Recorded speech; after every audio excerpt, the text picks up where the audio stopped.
Hey,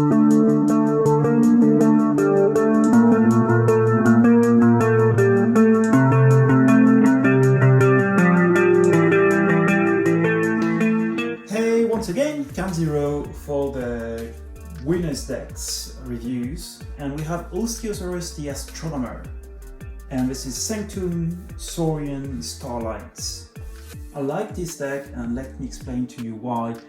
It's interesting. It doesn't have the house that I really like, Untamed and Logos.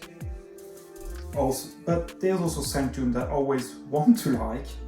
So let's dive right into it.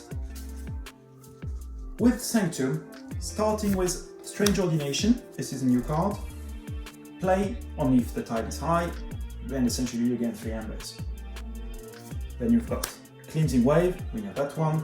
Grand Melee, really a good card. Destroy each creature that does not share a house with at least one of its neighbor. You have ways to essentially make it a one-sided board wipe. I think these are the best ones. The ones where you can manipulate the board state to make sure you get the most advantage. I like this one, like standardized testing, like many of those.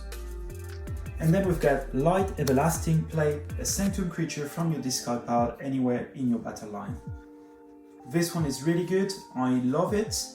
I always forget that I can play the creature anywhere. Not that it makes much of a difference, but still pretty good. SGS Illuminator, action exhaust up to 4 friendly Sanctum creatures for each creature exhausted this way, stun and exalt a creature. Honestly, I never really managed to get most value out of it, but I can see the case, especially in a deck that's got 7 Sanctum creatures. I could get probably 3 or 4 hits. I had an opportunity, I think, on the last game, and I felt getting the Ember right into my pool was much better than exalting, stunning opponent creature. Let's move into the creatures. 2x Staunch Knight, we know this one. 2x Bulwark, so solid board so far. Leery of the Lake, strength 3, while the tide is high, each friendly creature gets +2 armor. Hold Fast, 6 strength, after one of Hold Fast neighbors is dealt damage, ready Hold Fast. You can get a bit of value here, get a couple of reaps, can be really interesting. And we've got Grey Ogre, each of Grey's Ogre's embers gains fight, gain 1 ember. And it's got 1 ember pip as well. So there are ways to get a bit of value and a bit of ember generation in this Sanctum set, which is actually very, very pleasant. You can fight, get value from Cleansing Wave, get value from Grey Ogre, get value from Hold Fast. Very, very interesting. Moving into Saurian. Reach advantage, 1 ember. Play if the tide is high, a friendly creature captures 3, otherwise raise the tide. As I said, having cards that raise the tide without getting chained is immensely useful. I've got 2x Crushing Charge, destroy each creature with power 4 or lower, gain 1 chain. Unfortunately, as you've seen, the Sanctum, a lot of the creatures are in the 3 to 4 strength range, so you will not avoid that, unfortunately. Then you've got 2x Decadence, play, choose 1, exalt ready and use a friendly creature, move 1 from a creature to another creature. The move 1 is pretty good, but having the opportunity to use some of your board, especially your Sanctum board, that could lead to a lot of interesting cases. 2x Console Primus is also a way to essentially move some of the ember around, force the Great, some ember control, Cornisant, and more ember control. High Priest Orvis, one of my favorite rare in the Saurian set, and with a couple of really interesting actions, so there's ways to get a lot of value here. And then we've got Sensor Philo, strength 5, Sensor Philo cannot be dealt damage by creatures with ember on them. Honestly, I don't really understand that one. I mean, why not? But I don't really see the point. I'm sorry. I think we had common creatures in Saurian much stronger in the previous sets. And then Venator Altoon, 7 strength, 2 armor, After Venatum is dealt damage, if the tide is low, exile Venator Altum. There's ways to get this Ember back or to move it around, so I don't mind that one with so much Ember manipulation in my deck. So moving into Starlines,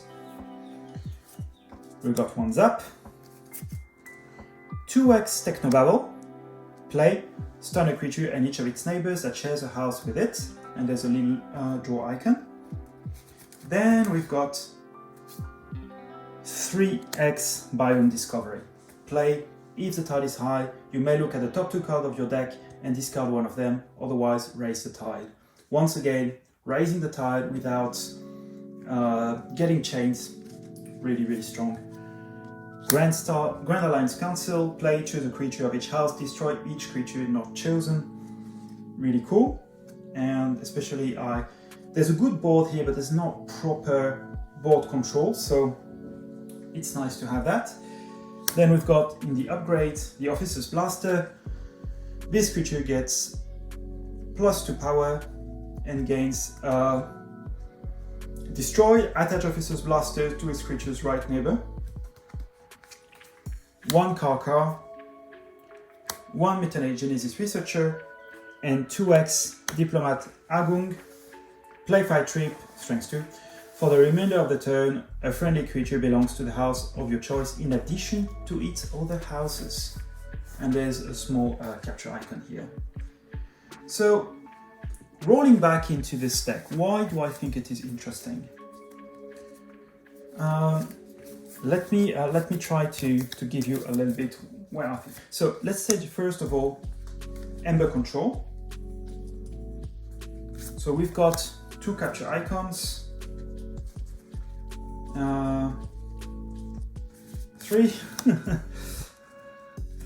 We've got the Faust.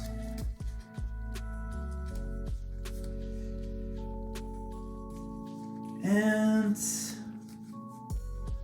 yeah, that's pretty much it. So this is a deck that needs to race. And how does it race? Essentially, you need to be faster than your opponent. If you can't control the Ember, I mean, you have 1 taunt, you don't have much else. How do you raise? You get a lot of Ember. And how do you get a lot of Ember? With your Sanctum board. Your Sanctum board is huge. You've got the Grey Ogre, you've got the Holdfast, and you've got all these beefy creatures that can help you. Light Everlasting to bring whoever's dying. To me, this is really a lot of this is the powerhouse of the deck. Then in other houses, you've got some disruption. You've got the Biome Discovery, the 3 Biome Discoveries. Let me just get that one out. That will help you get the tide right where you want it. Also the reach advantage. 4 cards to raise the tide at no cost. Getting you embers every time is really good. Then you've got the house cheats, Diplomat Angung. So you have ways to make a lot of very strong turns while keeping switching houses at the same time. But your victory really, in my view, depends on strong Sanctum turns. The High Priest Orvis is kind of a wild card here. If you manage to pull it off, if you manage to play for a lot of value some interesting cards. Actually, if you're not too scared, here's what you could do. Let me check. So now we're going into Uncharted Path because I haven't looked at it. But let me see if it works. Haven't checked it, and it could be very dangerous, but at least it's fun. So you could have your High Priest, you play your High Priest Orvis, you play Decadence. Oh no, let's say your High Priest Orvis is ready. You reap, exalt it, play your Decadence, get it back to hand, and ready your High Priest Orvis. So this can happen. So you get 1 Ember, then you can play it again, get another Ember, and you can do that essentially 6 times. The only problem obviously being that you're gonna put 6 Ember on High Priest Orvis and you have no way to deal with that. aside from obviously moving things around with more decadence and more cards like that. So high risk, but essentially if you have that in your starting hand and your opponent doesn't really have a board, you can generate 6 amber. That's amazing. Just like to lead dangerously, I guess. But these are my thoughts, and I hope you enjoyed it, and I'll see you next time for another winning deck.